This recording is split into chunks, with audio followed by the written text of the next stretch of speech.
Hello viewers, আসসালামু আলাইকুম। আশা করি সবাই অনেক সুস্থ এবং নিরাপদে আছেন। প্রথমেই সবাইকে জানাই নতুন বাংলা বছরের শুভেচ্ছা। আশা করি নতুন বছর আমাদের সবার ভালো যাবে। আজকের ভিডিওর টপিকটা অনেকের কাছেই অনেক সিম্পল মনে হতে পারে, বাট আমাদের মাঝে বেশিরভাগ মানুষকেই দেখা যায় যে তাদের ইন্টারনেট স্পিড আসলে তারা কত পাচ্ছেন সেটা নিয়ে তারা খুব একটা বদার্ড না কিংবা কনসার্ন না। মানে যারা ওয়াইফাই ব্যবহার করেন স্পেশালি, তারা আসলে যে লাইনটা এনেছেন যত এমবিপিএসের লাইন, সেটা আসলে ঠিকঠাক মতো পাচ্ছেন কি না সেটা কখনো চেক করে দেখেন না। আবার যারা মোবাইল ডেটা ইউজ করছেন তারাও দেখা যায় নিজেরাও জানেন না আসলে তার 4G কিংবা 3Gতে স্পিডটা কত। আর এজন্যই বেশিরভাগ মানুষকে বলতে শুনি, ধুর আমি তো নেটের স্পিডই পাই না। এখন আসলেই কি আপনার ওয়াইফাই বা 4G 3G এর স্পিড কম, নাকি আপনার ডিভাইস বা মোবাইলটাই স্লো? এটা বোঝার সবচেয়ে ভালো উপায় হচ্ছে প্রায় আপনি আপনার ইন্টারনেটের স্পিডটা চেক করে নেবেন। অ্যান্ড্রয়েডের জন্য গুগল প্লে স্টোরে কিংবা আইফোনের জন্য অ্যাপ স্টোরে গেলে আপনারা এই ইন্টারনেট স্পিড টেস্ট করার জন্য অনেক ধরনের অ্যাপস পেয়ে যাবেন।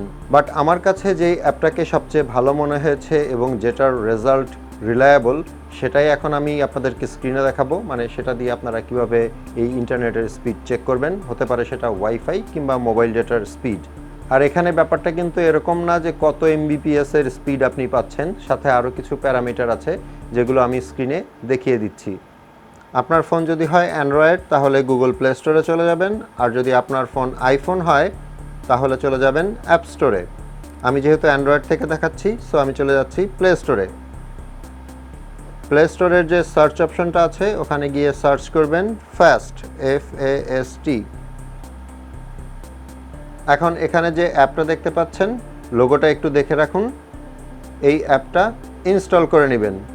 আবার অ্যাপ ছাড়াও কিভাবে ইন্টারনেট স্পিড চেক করা যায় সেটাও আমি একটু পরে দেখিয়ে দিচ্ছি। আমার এখানে অ্যাপটা ইনস্টল করাই আছে, সো আমি অ্যাপটাতে চলে যাচ্ছি। এই ফাস্ট অ্যাপটার ওপর ট্যাপ করা মাত্রই আপনার নেট স্পিড কিন্তু মাপা শুরু হয়ে যাবে। আমার ফোনটা এখন ওয়াইফাইতে চলছে, সো আমি যদি এখন এই ফাস্ট অ্যাপের ওপর ট্যাপ করি, দেখতে পাচ্ছেন ও স্পিড মাপা শুরু করে দিয়েছে। এখন এখানেই কিন্তু শেষ না, এখানে একটা অপশন আছে শো মোর ইনফো, ওটার ওপর ট্যাপ করবেন। এখানে দেখতে পাচ্ছেন আরও কিছু জিনিস লোড হচ্ছে। সো সবগুলো জিনিস লোড হয়ে গেলে সবার ওপরে যেটা পাবেন সেটা হচ্ছে আপনার মেইন ইন্টারনেট স্পিড। আমার বাসায় যে লাইনটা আছে সেটা 20 Mbps এর, এখানে 19 Mbps দেখাচ্ছে, তার মানে ঠিকঠাকই আছে, 19-20 হতেই পারে। এর ঠিক নিচেই ডান পাশে দেখবেন আপলোড একটা অপশন আছে, যে আপলোড স্পিড কত। এটাও কিন্তু খুব ইম্পর্টেন্ট।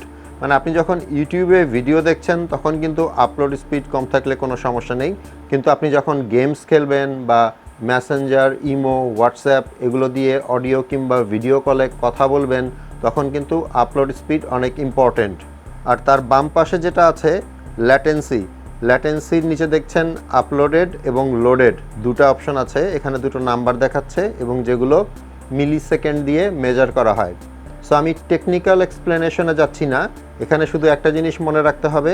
আমার এখানে দেখতে পাচ্ছেন আনলোডেড দেখাচ্ছে 39 ms আর লোডেড দেখাচ্ছে 42 ms। সো এখানে আপনাকে শুধু একটা জিনিস মনে রাখলেই হবে, সেটা হচ্ছে এই নাম্বারটা যদি 50-এর নিচে হয় তাহলে ভালো, আর যত ছোট হবে তত ভালো। আর আপনি যদি এই ফাস্ট অ্যাপ যেটা আছে অ্যাপ ইউজ করতে না চান, আপনি কিন্তু ব্রাউজার থেকেও স্পিড মেপে নিতে পারেন। এখন আমি যদি আমার ফোনের ব্রাউজারে চলে যাই, আপনি আপনার ফোনের যে কোনো ব্রাউজার ইউজ করতে পারেন। আমি গুগল ক্রোমে যাচ্ছি। গুগল ক্রোমে গিয়ে যদি আমি টাইপ করি fastfast.com, তারপর যদি এন্টার দেই, সেম জিনিস আপনি এখানেও দেখতে পাবেন। এখানেও আপনাকে একটু ওয়েট করতে হবে এবং শো মোর ইনফো যে অপশনটা আছে ওটার উপর ট্যাপ করলে বাকি ইনফরমেশনগুলো আপনি এখানে দেখতে পাবেন। দেখতেই পাচ্ছেন অ্যাপ দিয়ে যেসব ইনফরমেশনগুলো এসেছিল আর ব্রাউজার দিয়ে যেগুলো এসেছে অলমোস্ট সেম। এখন আপনি যদি ওয়াইফাই ব্যবহারকারী হয়ে থাকেন তাহলে আপনি কিন্তু খুব সহজেই আপনার ইন্টারনেটের স্পিডটা মেপে দেখতে পাচ্ছেন যে আপনি যেই লাইনটা এনেছেন, মানে যেই স্পিডের লাইন এনেছেন, সেটা আসলে আপনি পাচ্ছেন কি না। আর যারা মোবাইল ডেটা মানে 3G কিংবা 4G ইউজ করছেন তারাও কিন্তু আপনার স্পিডটা মেপে দেখতে পাচ্ছেন যে আপনার বাসায় কিংবা এলাকায় নেট স্পিড আসলে আপনি কত পাচ্ছেন। বাট আপনার নেট স্পিড ভালো থাকা সত্ত্বেও আপনার ডিভাইস বা মোবাইল যদি একটু লো কনফিগার্ড হয় কিংবা এন্ট্রি লেভেলের হয়, তাহলে কিন্তু আপনি ইন্টারনেটে কাজ করে খুব একটা মজা পাবেন না। আশা করি ছোট্ট এই ইনফরমেশনটা আপনাদের অনেকেরই কাজে লাগবে। ভিডিওটা ভালো লেগে থাকলে একটা লাইক করে দিবেন। আপনাদের সাথে আমার দেখা হবে পরের ভিডিওতে ইনশাল্লাহ। সে পর্যন্ত সবাই ভালো থাকবেন। আল্লাহ হাফেজ।